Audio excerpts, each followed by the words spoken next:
안녕하세요. 가정의학과 전문의 이진복 원장입니다. 저는 병원을 운영하면서 수많은 환자를 봐왔는데요. 환자들에게는 이렇게 생활하셔라, 이렇게 드셔라라고 조언을 하면서 막상 저의 생활 습관을 망가져서 당뇨 전 단계와 체중 증가로 고생을 하던 시절이 있었습니다. 그래서 제가 직접 건강을 위한 다이어트를 하면서 알게 된 것들과 여러분들에게 알려드리고 싶은 내용을 담아서 토탈 리셋이라는 책을 출간하게 되었는데요. 오늘 그중 몇 가지 내용을 소개해 드리려고 합니다. 나이살은 있죠. 그런데 나이살은 이제 정식적인 의학 용어는 아닙니다. 나이가 드시면서 이제 살이 찐다 그래서 나이살이라고 하죠.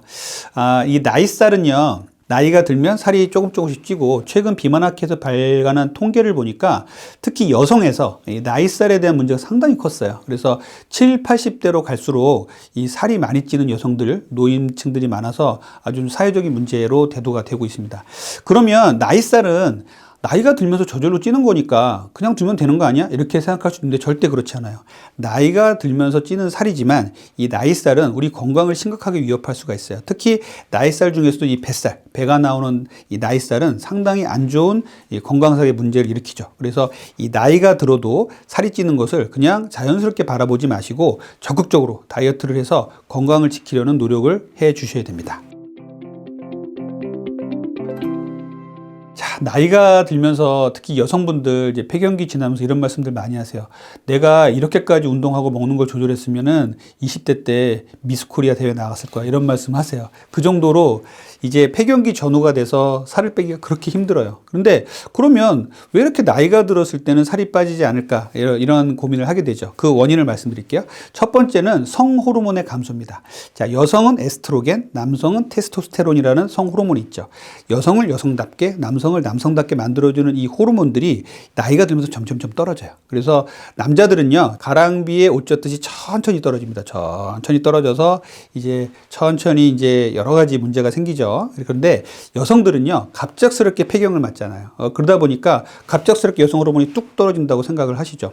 그런데 이 성호르몬이 여성 호르몬의 그래프를 보면요, 40대 초중반부터 쭉 떨어져요. 그래서 거의 바닥으로 있다가 50대 때 완경을 맞는 거예요. 그래서 이 성호르몬의 감소를 겪는 여성분들 40대 초반부터는 살이 점점 찌기 시작해요. 거기다 완경이 딱 되는 순간 여성 호르몬이 이제 완전히 고갈이 되다 보니까 내장 비만이 엄청나게 쌓이죠. 폐경이 되면요, 여성 호르몬의 감소가 일어나서 아무것도 하지 않아도 1년에 0.8kg의 체중 증가가 일어난다고 되어 있습니다. 정말 억울하죠. 아무것도 하지 않았는데 살이 찐다니. 젊었을 때는 아무것도 하지 않았는데도 그냥 유지가 됐었는데 이제는 아무것도 하지 않으면 살이 찐다는 거예요. 그래서 그만큼 더 열심히 노력을 하셔야 된다는 거예요. 그래서 첫 번째, 나이가 들면서 살이 찌는 원인은요, 성호르몬의 감소에 있습니다. 자, 두 번째는요, 성장 호르몬의 감소예요. 성장 호르몬은 아이들이나 청소년한테만 나오는 거 아니에요? 생각하실 수도 있는데 그렇지 않아요.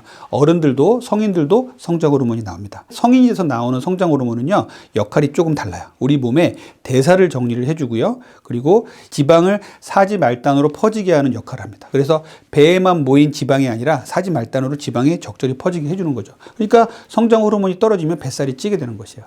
성장 호르몬은요, 10년마다 14.4%씩 감소를 하게 돼서요, 60대가 되면 20대의 절반으로 떨어진다고 돼 있어요. 이렇게 성장 호르몬이 감소하는 것은요, 우리가 다이어트를 하는 데 있어서 상당히 많이 불리하게 작용을 합니다. 그래서 지방을 찌게 하고 특히 내장 지방을 찌게 만들어요.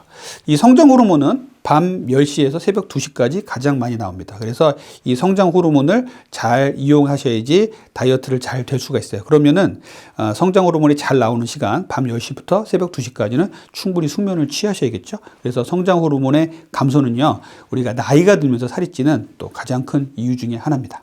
자, 세 번째는요, 기초대사량 감소와 근육량의 감소예요. 자, 기초대사량의 감소와 근육량의 감소는 아주 밀접하게 붙어 있어요. 자, 기초대사량은요, 30대 이후 매년 1%씩 감소한다고 돼 있어요. 이 기초대사량이 젊을 때 상당히 높았어요. 그런데 나이가 들수록 뚝뚝뚝 떨어진단 말이에요. 이제 30대 이상에서는 해마다 1%가 떨어진다고 하니까 정말 많이 떨어지는 거죠. 이 기초대사량이 떨어지게 되면요, 우리 몸에 에너지를 태울 여건이 없어지는 거예요. 에너지를 잘 못 태우는 몸이 되는 거죠. 차로 말하면 연비가 좋은 차가 되는 겁니다. 기름을 덜 먹는 차가 좋은 차지만 사람은 에너지를 써야지 지방이 타게 되는데 에너지를 잘 못 쓰는 몸이 되는 거예요. 그러다 보니까 자연스럽게 근육량도 같이 빠져요. 그래서 기초대사량이 떨어지면 근육량이 떨어지고 근육량이 떨어지면 기초대사량이 떨어지고 같이 항상 연관이 돼 있거든요. 그래서 근육량이 감소하는 것도 우리가 나이 들면 운동을 해도 쉽게 살이 안 빠지는 이러한 문제를 얘기할 수가 있습니다. 자, 네 번째는요, 정제 탄수화물의 섭취예요. 자, 우리 나이 드신 분들, 특히 지금 60대, 70대 정도 되시는 분들을 어렸을 때를 보시면요, 그렇게 정제된 탄수화물, 단맛 나는 음식들이 없었어요. 우리가 이렇게 풍족하게 단맛 나는 음식들 옆에 끼고 산 세월이 그렇게 많지가 않잖아요. 젊었을 때는, 우리가 어렸을 때는 그냥 명절 때, 이럴 때 아니면은 단맛 나는 음식을 거의 못 먹었단 말이죠. 그런데 이제는 정말 도처에 깔린 것이 단맛 나는 음식이에요. 그래서 이 단맛 나는 음식을 이 중년의 분들이 정말 탐닉하는 경우가 많아요. 그래서 이 정제 탄수화물의 섭취에 있어서 이 중년분들이 정제 탄수화물에 중독되는 경우 상당히 많습니다. 예를 들어 누룽지를 매일 아침에 먹고 있는 분들 계세요. 이런 분들은 정제된 탄수화물에 일부 중독이 되신 분들이라고 저는 말씀을 드리거든요. 흰 백미 이런 것들이 정말 몸에 좋다고 생각하고 건강하다고 생각하시는 분들도 잘못 알고 계신 분도 많아요. 그래서 이렇게 정제된 탄수화물에 대한 인식과 이런 것들 좀 바꿀 필요가 있는데, 정제 탄수화물에 대한 섭취는요, 나이가 들수록 더 많은 폐해를 일으키기 때문에 더 적극적으로 줄여주셔야 돼요. 그래서 정제된 탄수화물의 섭취도 상당히 중요합니다. 자, 다섯 번째는요, 사회 심리적인 요인이에요. 자, 나이가 들수록 고독해지시는 분도 많고 우울감이나 불안감 이런 데 시달리는 분들 상당히 많아요. 특히 여성분들은요, 폐경기 전후에 이제 빈둥지 증후군이라는 걸 겪게 되세요. 이제 아이들은 다 이제 분가를 하게 되고 남편은 나가서 자기 취미 생활을 하는데, 이게 나 혼자 이제 둥지에 남게 됐구나, 이렇게 생각하게 되면서 우울감에 빠지는 거죠. 이렇게 사회 심리적인 요인, 우리 사회적으로 이 노인의 문제도 상당히, 고독한 문제도 상당히 문제잖아요. 그래서 이런 고독한 문제, 외로움의 문제, 불안한 문제를 자꾸만 단맛 나는 정제된 탄수화물로 풀려는 분들이 계십니다. 이렇게 먹으면요, 정제된 탄수화물을 먹으면요, 일부 아주 일시적으로 세로토닌이라는 호르몬이 올라가요. 그러면은 세로토닌이 올라가면 일시적으로 행복감을 느끼거든요. 그렇게 되면은 또 세로토닌이 나오니까 또 먹게 되고 중독이 돼요. 거기다가 이렇게 중독이 되다 보면요, 도파민까지 건드리게 되면은 결국은 그때는 중독이 돼 버리는 거예요. 정제 탄수화물에 대한 중독은요, 사회 심리적인 요인하고 연관이 상당히 많아요. 그래서 나이가 들수록 이러한 고독감이라든지 빈둥지 증후군을 해결하려고 이 탄수화물에 중독되는 것도 이 쉽게 살이 빠지지 않는 이유 중에 하나라고 생각을 합니다. 자, 중년 이후에 다이어트를 해야 된다라고 생각을 하시면 반드시 이런 분들 계세요. 굶지 뭐, 이런 분들 계시는데 절대 굶으시면 안 돼요. 자, 젊을 때하고 나이 들어서의 몸은 정말 달라요. 젊을 때는 한두 끼 굶어도 우리 몸의 대사가 그렇게 문제가 안 생겼지만, 이제는 한 끼만 굶어도 리듬이 깨져버리고 정말 치명적인 문제를 일으키게 됩니다. 자, 우리가 굶으면 안 되는 이유 중에요, 우리가 굶으면요, 우리 몸의 대사가 떨어진다 그랬잖아요. 기초대사량을 아주 급격히 낮춰버려요. 그래서 단식을 하게 되면요, 아무것도 하기 싫어서 가만히 누워있게 되는 거예요. 그래서 굶으면요, 거꾸로 지방이 빠지는 게 아니라 단백질이 빠지고 근육이 빠집니다. 그래서 나이가 들수록 굶어서 다이어트 한다는 생각, 이 생각은 정말 버리셔야 돼요. 그래서 적당한 칼로리와 적당한 영양분을 반드시 섭취하셔야 돼요. 그래서 저는 나이가 들수록 여러 가지 이유 때문에 간헐적 단식을 하시는 분도 계시지만, 나이가 들면 세끼 식사를 하시라고 말씀드리는 게 더 낫다고 생각하시는 분들도 계세요. 그래서 나이가 들면 적당한 끼니를 드시면서 우리가 영양분을 적절히 섭취하는 것 상당히 중요하거든요. 그래서 중년 이후의 다이어트는요, 적절한 열량과 영양 섭취를 충분히 하시고 절대 굶지 말라는 거 꼭 말씀을 드리고 싶습니다. 두 번째는요, 제가 아침을 꼭 챙겨 먹고요, 정제된 탄수화물 줄이라는 말씀을 드리고 싶어요. 자, 아침을 거르는 간헐적 단식은 좋은 다이어트 방법입니다. 하지만 아침을 너무나 계속 걸러 드시게 되면요, 우리가 영양분을 제대로 섭취하지 못하기 때문에 근육이 빠지는 일이 많이 생겨요. 마른 비만으로 갈 수가 있습니다. 배는 볼록 나왔는데 팔다리는 가는 분들 상당히 많거든요. 그래서 아침을 오히려 잘 챙겨 드시라고 말씀을 드려요. 그리고 그 대신에 이렇게 잘 챙겨 드시는 음식 속에서 이 정제된 탄수화물 줄이는 게 중요합니다. 정제된 탄수화물은요, 어느 끼니에 드시더라도 우리의 혈당을 높이고 인슐린을 자극하기 때문에 내장 비만을 일으키는 주요 원인이 될 수가 있어요. 중년 이후에는 아침을 잘 챙겨 드시고 탄수화물을 적극적으로 줄이는 게 중요합니다. 자, 세 번째 제가 말씀드린 건요, 단백질 충분히 섭취하기예요. 자, 단백질은 우리 몸에 아주 중요한 구성 성분이고 근육을 이루는 구성 성분이에요. 그런데 단백질을 어르신들이 잘 안 드시는 경우가 상당히 많아요. 특히 고기, 계란 이러면요, 난 그거 못 먹겠어 하는 어머님들 상당히 많으십니다. 그래서 이 단백질을 잘 챙겨 드시는 걸 상당히 중요하게 얘기를 하죠. 특히 요즘에 이제 노년내과라든지 이런 쪽에서 어르신들 단백질을 오히려 젊을 때보다 더 챙겨 드셔야 됩니다라고 홍보를 많이 하고 있어요. 맞습니다. 나이가 들면 오히려 단백질을 더 많이 드셔야 돼요. 그래서 정말 좋은 단백질, 계란, 그리고 콩류, 그릭 요거트라든지 치즈라든지 이런 것들 충분히 잘 챙겨 드시길 권장을 드려요. 저는 어머님들께 단백질 정말 잘 챙겨 드셔야 돼요. 계란, 닭가슴살도 많이 드시고 생선의 신선도 많이 드세요라고 얘기하시면 난 그런 거 잘 못 먹겠어 이런 분들이 좀 계셔서 계란을 말씀을 많이 드리거든요. 계란을 예전에 우리 수학여행 갈 때 생각하시면서 계란을 간식으로도 드시고 식사로도 좀 드셔보세요. 콜레스테롤만 높지 않다면 이 정도 드셔도 됩니다라고 말씀을 드리거든요. 그래서 계란을 드시라 그러면 어르신들 계란 잘 드시는 분도 많이 계세요. 그래서 계란, 우리 충분한 아주 좋은 단백질의 보고죠. 그래서 계란도 많이 드시면 좋겠습니다. 네 번째는요, 운동이에요. 자, 중년 이후에 다이어트에서 운동 상당히 중요합니다. 그런데 중년 이후에 운동이 중요한데 여러분들 운동하셔야 됩니다라고 해서 어떤 운동 좋아하세요? 물어보면 좋아하는 운동이 없어요. 이런 분들 많아요. 이런 분들께 저는 식후 걷기를 말씀을 드립니다. 그래서 식후에 걷는 거는 정말 운동화만 있으면 어디서든지 할 수 있잖아요. 어디 장소가 필요한 것도 아니고 돈도 들지 않습니다. 그래서 식후에 걷는 거 상당히 중요하다고 말씀드리고 정말 추천드리거든요. 식후에 걷기가 왜 중요하냐면요, 우리가 밥을 먹고 나면 혈당이 쫙쫙쫙 오르기 시작해요. 그런데 걷기 시작하잖아요. 혈당이 이제 멈춥니다. 거기서 더 올라가지 않고 이제 수평을 그리다가 떨어지거든요. 그래서 식후 걷기 상당히 중요하고요. 좋아하는 운동이 있으시면 그거 타세요라고 말씀을 드려요. 좋아하는 운동이 없습니다 하시는 분들에게는 저는 걷기를 추천을 드리고요. 다른 운동을 하시더라도 걷기 운동을 꼭 추가를 했으면 좋겠어요. 걷기 운동은요, 하루 30분 정도 꼭 했으면 좋겠고요. 배가 안 아플 정도로 천천히 걸으시다가 배가 안 아프다면 속도를 좀 높이시면 좋습니다. 그리고 일주일에 5번 이상 운동을 하실 것을 권장을 드려요. 자, 다섯 번째는요, 음주 흡연 줄이기예요. 자, 젊었을 때는 뭐 음주 흡연 할 수도 있죠. 그런데 이제 중년이 되시고 하시면은 음주와 흡연 이제 조심하시고 이제 헤어질 결심을 좀 해 주셔야 됩니다. 자, 술은요, 정말 신박한 기능이 있어요. 어떤 기능이냐면요, 단백질, 근육을 빼다가 지방으로 축적을 해주는 아주 좋은 역할을 하고 있습니다. 좋지 않은 역할이죠. 그래서 술을 많이 드시는 분들 보면요, 근육은 하나도 없고 배만 볼록 나오신 분들 많아요. 이렇게 음주는요, 이렇게 지방을 축적하는 역할을 합니다. 또 하나 제가 주요하게 말씀드리는 내용 중에 하나는요, 술을 먹고 안주를 먹잖아요. 그러면은 우리가 간에서 이제 해독을 하게 되는데, 술이 우리 몸에 들어오는 순간 우리 간은 어떻게 판단을 하냐면요, 독이 들어왔다. 독부터 해독해야 돼. 그래서 간에서 이 독을 해독하냐고 밤새도록 고생을 많이 합니다. 그 뒤에서 탄수화물이 대사를 하려고 기다리고 있는데 대사를 못하고 고스란히 지방으로 쌓여버리는 거예요. 그래서 술은 이렇게 탄수화물의 대사에 문제를 일으켜요. 술을 먹으면요, 일시적으로 저혈당에 빠지는 분도 계세요. 그래서 술 먹고 나면은 정말 많이 안주도 먹었는데 집에 들어와서 또 라면 끓여 먹고 주무시는 분들 계시죠. 아침에 일어나면 해장국을 반드시 먹어야 되는 분도 계십니다. 그래서 간과 췌장에서 혈당 수준의 문제를 일으키는 게 또 이 음주예요. 그래서 이제는 중년 이후에는 음주 절주해 주셔야 되고요.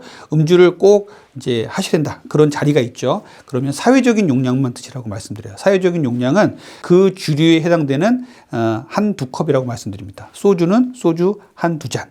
그리고 맥주도 맥주 한두 잔. 500cc 아닙니다. 작은 잔으로 한두 잔. 이렇게 말씀을 드려요. 이 정도에서 끝내셔야 돼요. 자, 흡연 말씀드릴게요.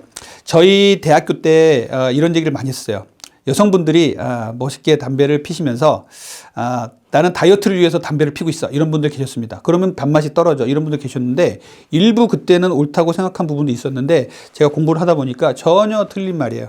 많은 연구를 통해서 흡연은 내장 지방을 증가시킨다고 알려져 있습니다. 그래서 흡연은요, 입맛을 떨어뜨리는 효과가 일부 있지만 장기적으로는 내장 비만을 증가시키고요. 또 흡연은 온갖 나쁜 일을 다 일으키죠. 연기가 닿는 곳곳마다 암을 일으키고요. 심혈관계 질환을 일으키잖아요. 그래서 흡연만큼은 정말 중년이 되면 줄여라라고 말씀드린 게 아니라 끊으라고 말씀드려요. 그래서 이제 젊었을 때 음주와 흡연 조금 하셨던 분들도 이제 나이가 드시고 중년이 되시면요, 다이어트와 건강을 위해서 헤어질 결심을 해 주셨으면 좋겠습니다. 자, 6번째는 충분한 수면이에요. 자, 현대인들에게 이 수면은요, 이제는 숙제가 돼버렸습니다. 우리가 언제부터 이렇게 수면에 대해서 고통을 받고 살았지? 할 정도로 요즘에 수면제 타러 오시는 분들이 너무나 많이 늘었어요. 그리고 SNS 이런 데 보면요, 끊임없이 수면에 대한 영양제, 수면의 베개, 이런 것들이 너무 많이 올라오죠. 그런데 우리가 충분한 수면을 이루지 못하는 이유는 저는 따로 있는 것 같아요. 그것은 우리 손에 쥐어진 휴대폰입니다. 그래서 휴대폰은요, 우리 인공 발광 조명이라고 해요. 스스로 빛을 발하는 기계들이요. TV, 태블릿 PC, 그리고 그냥 PC, 그리고 휴대폰 같은 것들을 밤에 깜깜한 어두운 곳에서 이렇게 보고 있으면요, 시력, 망막에도 상당히 안 좋지만 우리 뇌에서는요, 이 밝은 빛이 들어오면 낮으로 인식합니다. 그럼 잠을 깨라 신호를 보내는 거예요. 그래서 어떤 정신과 선생님들은요, 좀 심한 말씀을 하세요. 잠을 자려고 침실에 들어가서 휴대폰을 보면서 잠이 오기를 청하는 것만큼 바보 같은 일은 없다라고 얘기를 하십니다. 왜 그러냐면은 휴대폰을 보는 것은 잠을 깨는 행위라는 것이에요. 그리고 잠을 자려고 그것을 들여다보고 있다? 이건 아니라는 거죠. 그래서 저녁 9시 정도부터는요, 인공 발광 조명의 위해로부터 벗어나셔서 우리가 휴대폰 멀리 하시고 은은한 조명 밑에서 책을 보시다 주무실 것을 저는 권장을 드립니다. 자, 7번째, 중년에서 다이어트에 중요한 것은요, 규칙적인 생활 습관이에요. 자, 젊었을 때야 밤을 며칠 새도 우리는 거뜬했었습니다. 근데 이제는 밤을 새거나 생활의 리듬이 깨지면요, 정말 그거를 회복하려면 정말 시간이 많이 걸리죠. 그래서 이러한 그 규칙적인 생활 습관이 정말 중요하거든요. 저는 아무 때나 먹고 아무 때나 자는 습관이라고 이제 구체적으로 말씀드리는데, 아무 때나 먹고 아무 때나 자면 어떻게 되냐면요, 우리 몸에서는요, 만약에 하루 3끼를 먹게 되면은 아침, 점심, 저녁에 췌장에서 인슐린이 나와서 딱 일을 하고 들어가서 쉬고, 점심에 나와서 일을 하고 쉬고, 이렇게 됩니다. 그런데 아무 때나 먹고 아무 때나 자고 이러면요, 인슐린이 또 나왔네? 또 음식이 들어오네? 또 나왔다가 또 들어가려고 하는데 또 나왔네? 이렇게 돼요. 그리고 밤에는 잠을 못 자면 스트레스 호르몬인 코르티졸이 나와요. 그래서 몸의 대사가 엉망진창이 돼버리는 거예요. 자, 여기서 제가 중요하게 드릴 말씀이 있어요. 뭐냐면 우리의 췌장에 대한 말씀을 드릴게요. 우리 몸 중에서는요, 쓰면 쓸수록 강화되는 조직이 있어요. 뇌가 그렇고요. 그리고 근육도 그렇죠. 운동하면 점점 더 강해져. 그런데 쓰면 쓸수록 고갈되는 조직도 많이 있습니다. 췌장이 바로 그것이에요. 우리 췌장은요, 어렸을 때 태어나서 췌장이 일을 계속 하다가 계속적으로 너무나 많은 정제된 탄수화물이 들어와서 일을 하고 또 하고 또 하다가 40대, 50대 되면은, 나 너무 일을 해서 이제는 일 못하겠어. 탁 퍼져버려요. 이렇게 되면 결국은 당뇨 전 단계, 당뇨병이 오는 것이에요. 그래서 췌장은요, 고갈되는 조직이에요. 그렇기 때문에 평생을 췌장을 잘 사용하시려면 정제된 탄수화물을 줄이고 규칙적인 생활을 하셔야 한다는 거예요. 그리고 또 하나는 같은 체구의 동서양인을 비교해 봤더니 서양인보다 동양인이 췌장이 작아요. 그리고 동양인에서 또 비교를 해봤더니 한국 사람들이 췌장이 작아요. 우리는 작게 췌장이 태어났어요.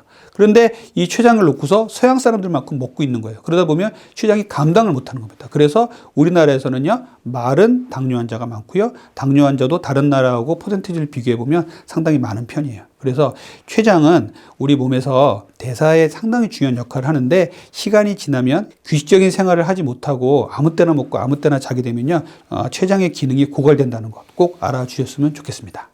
토탈 리셋에 다 정리해 두었으니까요, 더 많은 내용이 궁금하신 분들은 꼭 보시고요, 좋은 습관을 만들어 나가셨으면 좋겠습니다.